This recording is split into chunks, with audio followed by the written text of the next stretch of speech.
Hello and welcome to today's video. My name is Tay, I'm an indie author. This is my book Venture Below. It is already out and available on Amazon. This is book 2, Venture Beyond, which comes out January 18th. Today, we are going to be doing some very exciting things. We are going to Little Free Libraries. I'm going to attempt to get a library card. We're going to pop into a local bookstore, and then I'm going to give you a haul of what we find. As you saw, I already had a very chill, relaxing morning, eating my breakfast and drinking my coffee. I was watching Joy's channel, and if you do not follow Joy and watch her videos, what are you doing?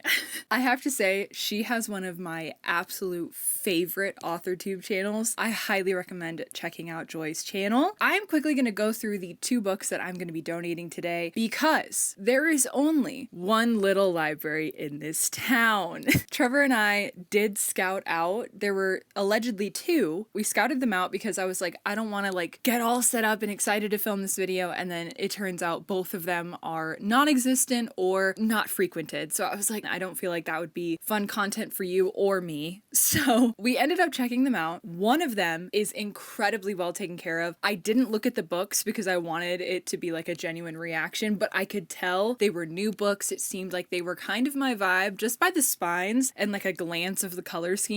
I could tell it was kind of giving literary fiction potential, which is my favorite genre. So fingers crossed we find some really good ones in there. And then we did go to the second one. It was nowhere to be found. I tried checking in on the little library app and saying that it was not there anymore, and it glitched and wouldn't let me do it. So I will try to do that again later. But for now, I'm going to tell you about the 2 books I'm donating. In my last Little Free Library video, I picked up Wedding Day Kittens. I'm going to let you really soak in that cover. I didn't know what was happening with this book. To be honest, I was like, is it gonna be a story with these 2 kittens? Turns out, I'm pretty sure this is 3 separate novellas / short stories that are all romance, and they involve kittens to some degree. So it's like either the main male character helps the female main character find her lost kitten and they fall in love. Like, that's the type of vibe. I think another one is they find an injured kitten together and it makes them fall in love. I don't know. I just didn't commit to this. I'm gonna donate it because moving on to a book I'm going to rant about for a second. The Woman in White. This is a classic that I picked up from the thrift store. I have been really into reading classic literature right now. That's the main thing I've been absorbing and falling in love with. It's just, I don't think I've ever appreciated classic literature like I am right now. So I picked this up because I'd heard that this is a very good, spooky, eerie, gothic-toned, thrillery mystery classic, the first to ever do it. So I picked it up, really anticipating that I was gonna like it. I did start annotating it because that's my favorite thing to do with classics. Also, these beat up paperback versions of classics are my favorite thing to ever exist. I will take it. If you have a beat up classic paperback that you complain about, I will take it off your hands, I promise you. So I started annotating it. I really thought the writing was beautiful. So the first line in this book is, "This is a story of what a woman's patience can endure and what a man's resolution can achieve." And I was like, okay, let's go. I was reading along, I was having a good time. There was a lot of description that I really enjoyed in this book. Then we're introduced to another character. On page 33, we are introduced to a woman named Marion. I did read the introduction to this as well, and it turns out that this author was really close friends with Charles Dickens, I want to say. Yeah, I'm pretty sure it was Charles Dickens. He was the one who really helped get Mr. Collins into the literary world and stuff. The introduction was saying that a lot of the men and women at this time really fawned over Marion, and that they were seeking out a woman like her, and she kind of became the trending feminine entity. The women tried to be like her and the men tried to find women like her. That was the vibe. So I was like, okay, we love a strong female character. Let's go. What wasn't on my bingo card was misogyny.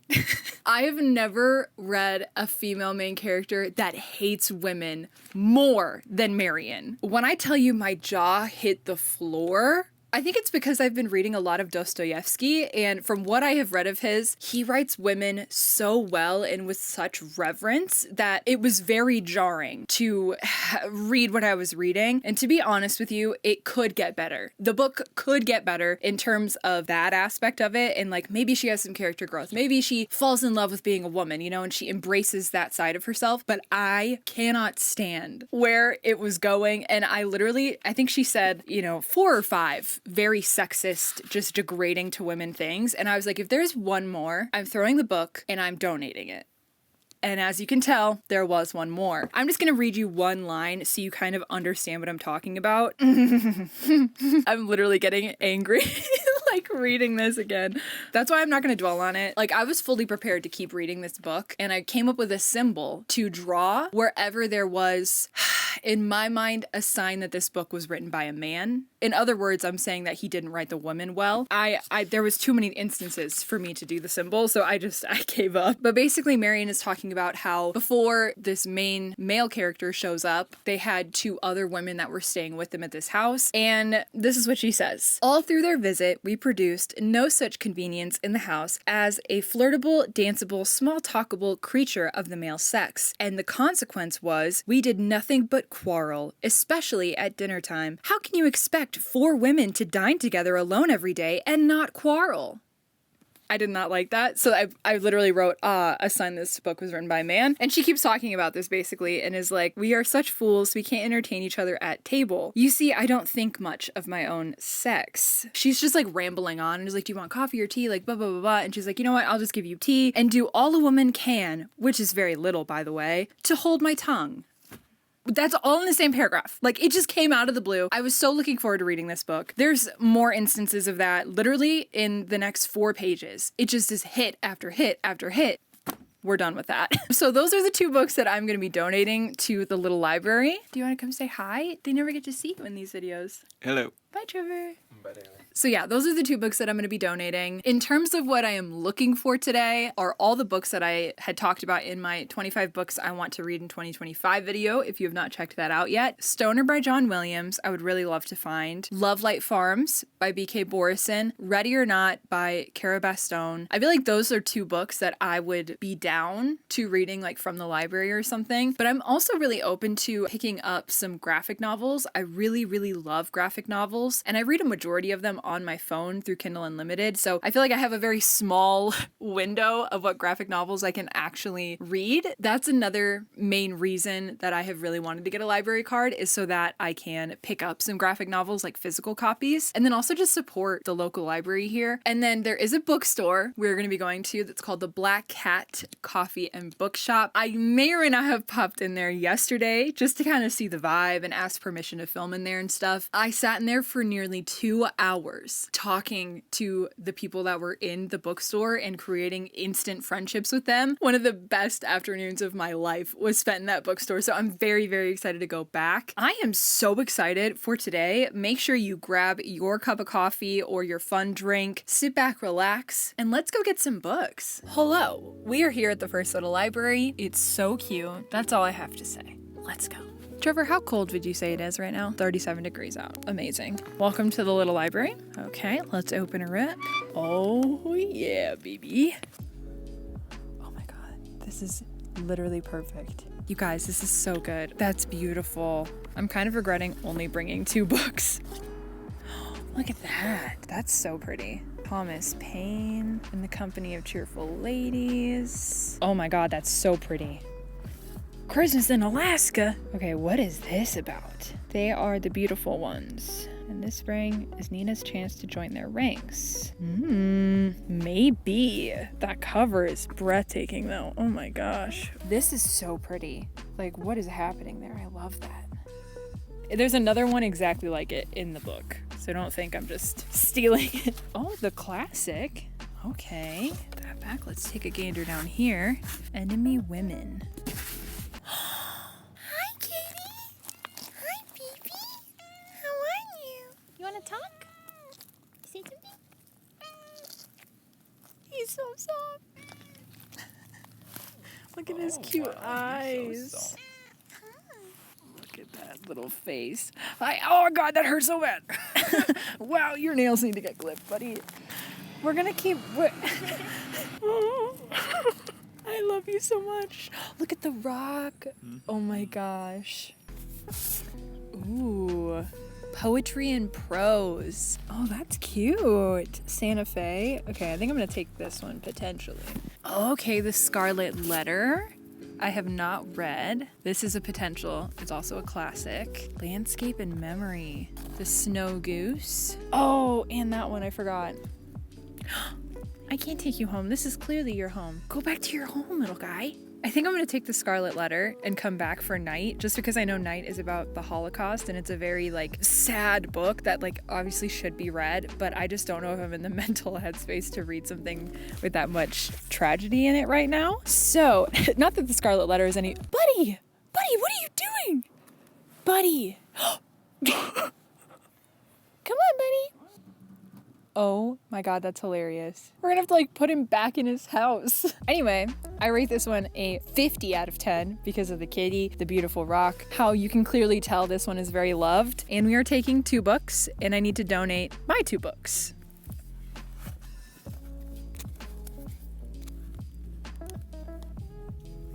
Okie dokie. That is it for this little library. We're gonna try to get little beautiful boy cat off of our car before he jumps inside. It's time to go home. Okay, we love you. Bye, buddy.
We are back. I have a book haul. We are going to start off strong with the books that I got from the Little Free Library. Author Rimbaud, Poetry and Prose. I genuinely have never heard of this author or writer, so I'm very interested, but poetry and prose, sign me up for it. I'm always down for some good poetry and prose. Plus, I'm a big bookmark collector, and this bookmark was already in it. In Rimbaud Complete, Wyatt Mason's acclaimed new translation of the complete works of author Rimbaud, 21st century readers receive an unrivaled opportunity to discover one of the 19th century's great masters. Radical in its day, Rimbaud's writing made some of the first and most fundamental steps toward the liberation of poetry from formal constraints of its history. An enduring icon of creativity, authenticity, and rebellion, Rimbaud lives on in this definitive edition. Love to see it! I'm excited to read that. I also picked up The Scarlet Letter by Nathaniel Hawthorne. I have not read this. Not in high school, not ever. I have seen Easy A.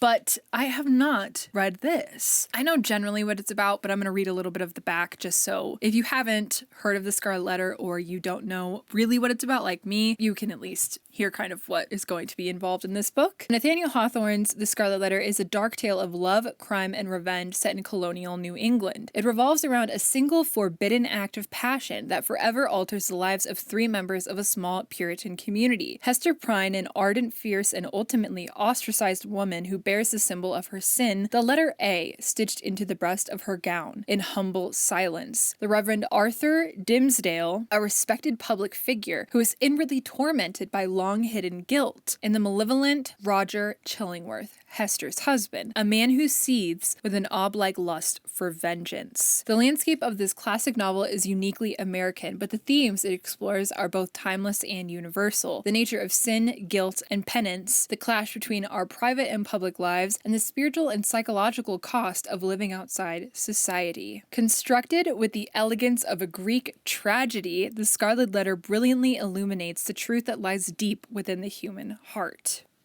Hello? That actually sounds so good. I'm very, very excited about those two books. And I'm so glad that I was right about that little library being well stocked and having books that genuinely I find intriguing. There were so many that I want to pick up. I'm really looking forward to in the future just frequenting that little library like once a week to see if other people have donated stuff, if they've taken what I've donated, and just seeing what the vibe is for it because I love it. So we did end up popping into the library. As you saw, the librarian that was there was so sweet. We were able to set up a library card so that I could check out some books in the future, and the overall vibe of that library was so cozy, and it seems like they take in a lot of used books from people as well, so you could tell their collection was full of very well-loved copies of books. I did end up looking for a lot of the books that were in my 25 books I want to read in 2025 video, but sadly I couldn't find the specific ones that I was looking for. Albert Camus, he wrote The Stranger, so I was looking for that book there. They didn't have it, but they had another book called The Fall, which I ended up getting because it's very, very small. The writing inside is huge with wide, wide margins, so I figure I could honestly fly through this in a day or two. Jean-Baptiste Clements is a soul in turmoil. Over several drunken nights in an Amsterdam bar, he regales a chance acquaintance with his story. From this successful former lawyer and seemingly model citizen, a compelling self-loathing catalog of guilt, hypocrisy, and alienation pours forth. The Fall is a philosophical novel by Albert Camus. First published in 1956, it is his last complete work of fiction. The Fall explores themes of innocence, imprisonment, non-existence, and truth. In a eulogy to Albert Camus, existentialist philosopher Jean-Paul Sartre described the novel as perhaps the most beautiful and the least understood of his books. So I'm very, very excited to pick that up. Again, I think it's really short and I could read it over the span of a few days. Now we move on to the books that I spontaneously picked up from the thrift store. I had just been to this thrift store in my day in the life video, but I also went yesterday before I popped into the bookstore that we're gonna go to. I searched high and low, I thought. What I didn't do was look behind the rows that were on the bottom shelves of things, and as you saw, that is where I found this version of Crime and Punishment. When I tell you, I audibly gasped, borderline screamed when I saw the spine that said Crime and Punishment deep in the depths of this bookshelf. Guys, this is my #1 priority book. Like, this is the book that I have been searching for. I tried looking for it in the Black Cat bookstore and they sadly did not have any Dostoevsky. I really just wanted to support an indie bookstore, and since I couldn't find it there, I was like, well, in time, I will pick it up. Here she is. And so I picked this up and I was kind of concerned because I saw that it said backgrounds and sources, essays in criticism. And at first I was like, wait, are you telling me this is just essays and breakdowns on Crime and Punishment? No, it is Crime and Punishment. And then this little bit at the very end is background and sources. You guys, this is so sick. It has a map. Hello. Dostoevsky's notebooks, his letters, and then it has essays. So this one is on his technique of writing. This one is on the art of Crime and Punishment. So basically the little bit at the very end are the essays and resources and stuff like that. I'm definitely going to read this and annotate it. I am very much open to, if I see another copy of Crime and Punishment in the wild, I have a feeling this is going to be a book that I collect, make a new personality trait for me. Just like The Count of Monte Cristo. If I see like a version of that at the thrift store that I don't already have, it's going to be really hard not to purchase. That is one of my absolute favorite classics of all time, and I have a feeling Crime and Punishment is going to be no different. The other 3 books that I picked up from the thrift store, James Joyce Us, a portrait of the artist as a young man. And I looked this one up on GoodReads and it has some really incredible reviews. So I'm very excited to read this. I have never read James Joyce, so I really look forward to checking this one out. In 1916, when this novel was first published, it was recognized as a unique achievement in fiction. Here's what H.G. Wells said about it. Like some of the best novels in the world, it is the story of an education. It is by far the most living and convincing picture that exists of an Irish Catholic upbringing. It is a mosaic of jagged fragments that does altogether render with extreme completeness the growth of a rather secretive, imaginative boy in Dublin. One believes in Stephen Dedalus as one believes in few characters in fiction. So enthralled. And then I grabbed this copy of For Whom the Bell Tolls by Ernest Hemingway. This copy came out in 1968. There's nothing I love more than a beloved classic that has been through it. Oh my God, like, hello? I know some people may look at that and be like, I don't want that edition. And they try to find like the most perfect book, which I love that for them. I try to find the book that has been through the most in its lifetime. Oh my gosh, and the spine is all cracked. I love it so much. So this says, Hemingway went to Spain in 1937 to cover the Civil War for the North American newspaper Alliance. From his experiences, he wrote this classic story of an American, Robert Jordan, who fought, loved, and died with the guerrillas in the mountains of Spain. And I saw on GoodReads that this has been acclaimed as one of the best war novels in all time. I'm very open, obviously, to reading about these realistic and honest, confronting takes on war, so I'm very excited to pick this one up. Don't know when I will, but I'm excited to. Grab something. I need you to brace yourself for this one, okay? Last but certainly not least, I picked up this version of The Glass Castle, and that may mean nothing to you. It meant something to me because I had heard about The Glass Castle and been meaning to pick it up, but until I looked this up on GoodReads, I just was excited about this copy because I really like the cover. This is a first edition. Hello? I looked this up on GoodReads. This is the only book on there with that cover. It said first edition. So I have a first edition of The Glass Castle. My favorite part about it, this little piece of, I think, turquoise is what is underneath the name. I genuinely think this cover is so much better than what is out there right now. I think it speaks volumes to what I imagine is going to be a really difficult read, but also beautiful. Jeanette Walls has carved a story with precision and grace out of one of the most chaotic, heartbreaking childhoods ever to be set down on the page. The deeply affecting memoir is a triumph in every possible way, and it does what all good books should. It affirms our faith in the human spirit. I really feel like this is going to wreck me in a lot of ways. I cannot wait to read this. Is this exact version I have a first edition? I can't really say. I don't really know how to tell that, to be honest with you. All I see here is it has one copyright from 2005. There's no thing that says like first edition or anything. I'm just going to go on believing that it is. Just let me have that, okay?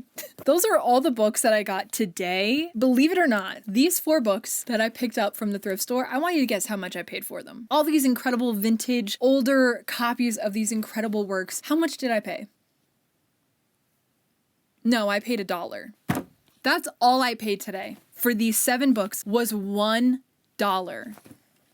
Go to your local libraries, go to your thrift stores, go to your little libraries. I am telling you, this is the best book haul I have had in a very, very long time. Okay, so the Black Cat coffee shop is closed today, sadly, but they are open tomorrow. So Trevor and I are going to go tomorrow and hopefully he can meet the owners and some of the regulars. Hopefully we'll be in there so I can introduce him and we can be chatting and stuff like that. But I'm going to get some very aesthetic shots of the bookstore because I really, really love that place and I want to support them the best way that I can, which is I bought a lot of books yesterday. I drank a lot of coffee from there and I also want to support them here on my page. I would love to do a little mini book haul from what I got there yesterday. Hold on one second. Let me grab the 3 books that I got. First up, I grabbed To Kill a Mockingbird by Harper Lee. This is a book I read in high school, but that was over 10 years ago and I really feel like the books I read in high school did not stick. I feel like I missed a lot of what Harper Lee was saying in this book and I'm very, very excited to reread it. I mean, I know it's held as one of the best books of all time. Like, I looked on Google because I was like, what are like the best classics? Like, what to broaden my horizons? Like, what should I be reading? Every article I saw said To Kill a Mockingbird. So I was like,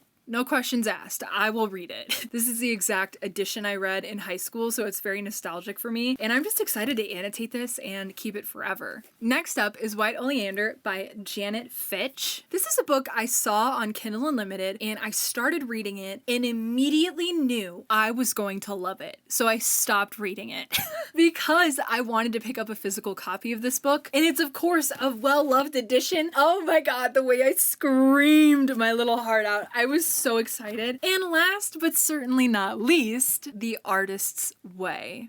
A Spiritual Path to Higher Creativity. This book I'd seen around in a lot of different tones. I mean, I've seen people warning, don't read this book, it will change your life to a degree that you are not ready for. Just a lot of different extremes on this book, and I'm going in with a neutral mindset and allowing this to be what it is, and if it changes my perspective on creativity, if it helps me become more creative, then it does that. And if it doesn't, it doesn't, and I'm gonna donate it. Go to your used bookstores right now. That is what I think we need to be influencing, loving books that have already been loved. And as much as I love getting new books and going to Barnes & Noble, buying fun little romances from Walmart or Target, I still think we are not prioritizing enough going to your used bookstores and thrift stores and finding these incredibly well-loved editions of books. That is enough of my yapping. Trevor is coming back with the dogs. He just went to go cut firewood because it's 30 degrees here. So I'm gonna cut this clip here and let's go to the Black Cat bookstore and coffee shop.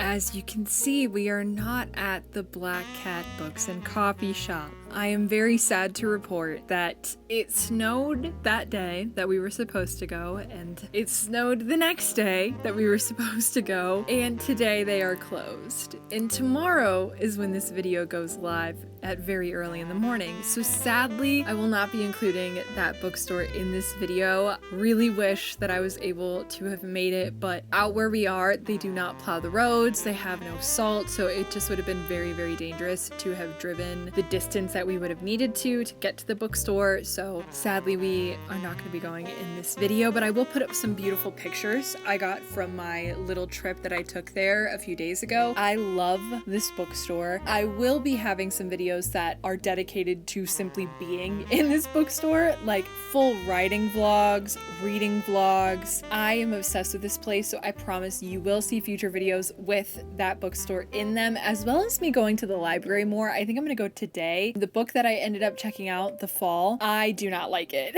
But there's actually another book that I'm really hoping to find at the library, so I'm gonna go today and see if I can't find something else to check out from the library. But yeah, the snow was really, really beautiful, and it is all melted now. It is bright and sunny, and there is no sight of snow anywhere, so that is pretty nice. Thank you so much for joining me. I hope that you enjoyed today's video. Make sure to give this video a like if you did. Comment down below, and I want to give a major shout out to my members. I love you guys so much. And if you want to be a member, there's a link down below so you can join. Make sure to subscribe and turn on post notifications so you get notified every single time that I post a new video. And I'll see you in the next one. Bye!